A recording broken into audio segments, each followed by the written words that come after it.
আমরা সবাই জানি মাত্র কয়েকদিন আগে মানে 12ই জুন দুপুর 1:38 232 জন যাত্রী, 10 জন ক্রু সদস্য ও 2 জন পাইলট সহ ভারত আমিরাবাদ থেকে লন্ডনগামী প্লেনটি আকাশে উড়েছিল, কিন্তু উড়ার কিছুক্ষণের মধ্যে বিমানটি আছড়ে পড়ে একটি মেডিকেল হোস্টেলের উপর। এতে প্রাণ গেল মেডিকেলের 5 শিক্ষার্থী। জানামতে ইতিহাসের সবচেয়ে মর্মান্তিক বিমান দুর্ঘটনা দেখেছিল ওই দিন ভারত। আর এর রেশ কাটতে না কাটতেই 21শে জুলাই ভারতে হয়েছিল 12ই জুন, আর বাংলাদেশে 21শে জুলাই বিধ্বস্ত হয় একটি প্রশিক্ষণ বিমান বাংলাদেশের ঢাকার উত্তরার জনবহুল এলাকায় মাইলস্টোন স্কুল অ্যান্ড কলেজের উপর। এতে প্রাণ হারায় অনেক নিষ্পাপ প্রাণবন্ত শিশুরা। ফুল হয়ে ফোটার আগেই কলি হয়ে ঝরে গেল। বাবা মায়ের আত্মচিৎকারে কাঁদছে পুরো বাংলাদেশ, কাঁদছে আকাশ বাতাস। সন্তানহারা মায়ের আহাজারিতে কেঁপে উঠেছে এই বাংলার মাটি। মারা গিয়েছে অনেক অভিভাবক ও শিক্ষকরা। পুরো বাংলাদেশ যখন এতগুলো তরতাজা প্রাণ হারিয়ে শোকে স্তব্ধ, তখনই খবর আসে আরেকটি বিমান দুর্ঘটনা। রাশিয়ার আমুর অঞ্চলে নিখোঁজ হলো যাত্রীবাহী বিমান। আজকেই এই বিমান দুর্ঘটনাটি ঘটে। কোথাও বিমানটিকে খুঁজে পাওয়া যাচ্ছে না, যেন হাওয়ায় মিশে গিয়েছে। লাগোবাজ শহর থেকে তিনদা শহরে যাওয়ার পথে হঠাৎ করে বিমানের সঙ্গে যোগাযোগ বিচ্ছিন্ন হয়ে যায়। 44 জন যাত্রী ছিল ওই বিমানে, এর মধ্যে 5 জন শিশু, 6 জন ক্রু সদস্য।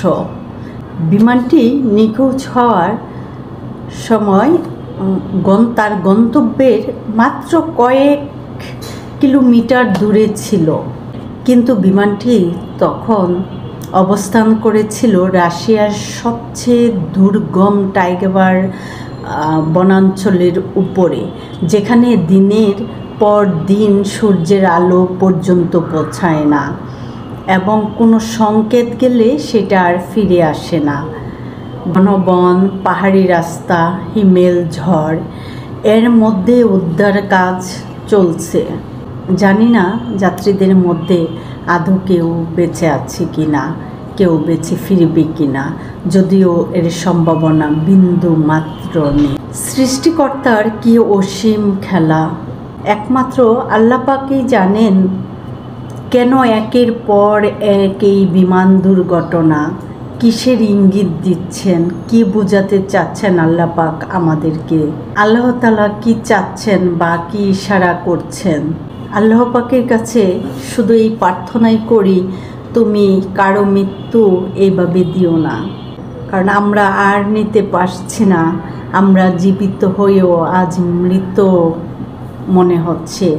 কিছু করার নাই, কিছু করতে পারছি না। কিভাবে যে আমরা জীবনযাপন করছি, হয়তো আমাদের সন্তান ওইখানে নাই, আমাদের সন্তান মারা যায় না, কিন্তু কারো না কারো তো সন্তান গিয়েছে। সেই মায়েদের বাবাদের আহাজারিতে আমাদের রাতের ঘুম হারাম হয়ে গিয়েছে, খাওয়া দাওয়া সব কিছু হারাম হয়ে গিয়েছে। কোনো কিছুই ভালো লাগে না, কেবলই মনে হয় ছুটে যাই ওই সব মায়েদের পাশে। কিন্তু কি বলবো গিয়ে, কি সান্ত্বনা দিব?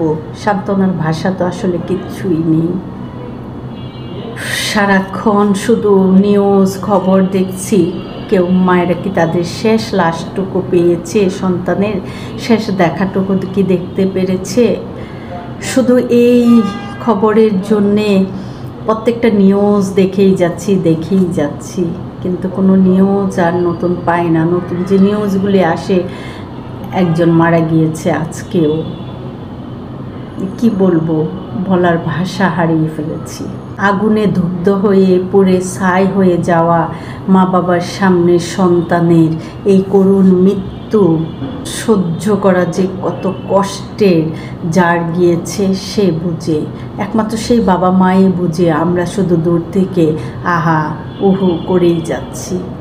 শুধু এই প্রার্থনাই করে যাচ্ছে আল্লাহর কাছে যে হে আল্লাহ, তুমি শুধু এই সব মা বাবাদেরকে সন্তান হারার সুখ সহ্য করার মতো ক্ষমতা এবং ধৈর্য ধরার ক্ষমতা দান করো।